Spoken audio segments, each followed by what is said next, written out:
Si la côte d'Azur a été la première touchée, d'autres côtes moins fréquentées, comme celle de la Manche, n'ont pas été épargnées par l'urbanisme envahissant et démesuré. Ainsi en est-il du Touquet, qui en 1930 était encore une cité charmante. Le Touquet était, disons, un élément du patrimoine. Le Touquet était un ensemble de villégiatures littorales écrites à une échelle à peu près homogène, qui représentait un tissu, alors que, en fait, qu'est-ce qui s'est passé depuis? On a complètement divorcé avec l'échelle classique du Touquet, tout simplement d'ailleurs sous la pression du foncier. On a voulu valoriser le sol, il en est résulté des tours, il en est résulté des immeubles d'une hauteur importante et surtout d'un volume qui est sans commune mesure avec ce qui existait autrefois.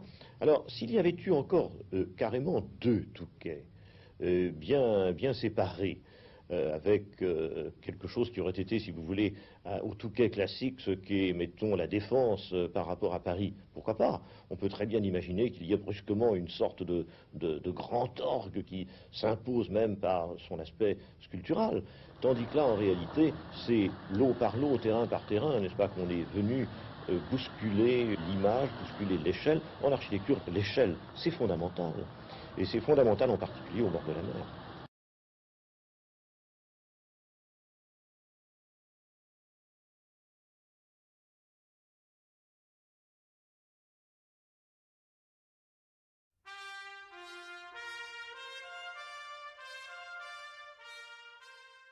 Sur le front de mer, la mer a reculé progressivement au fil des décennies.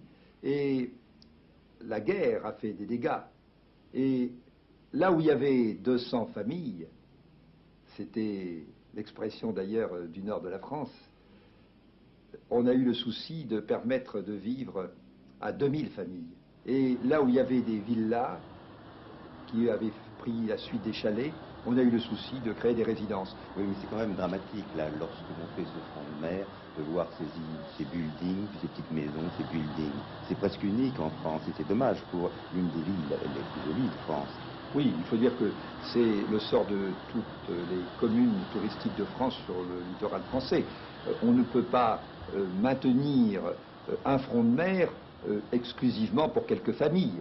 Il fallait donc permettre à un plus grand nombre de résidents de bénéficier de ce front de mer. Mais est-ce que les architectes, eux, ne pouvaient pas trouver une solution architecturale convenable? Oui, vous dites cela aujourd'hui, mais il faut penser qu'après la guerre, celui qui avait le courage de construire une résidence importante sur le front de mer était considéré comme un promoteur audacieux.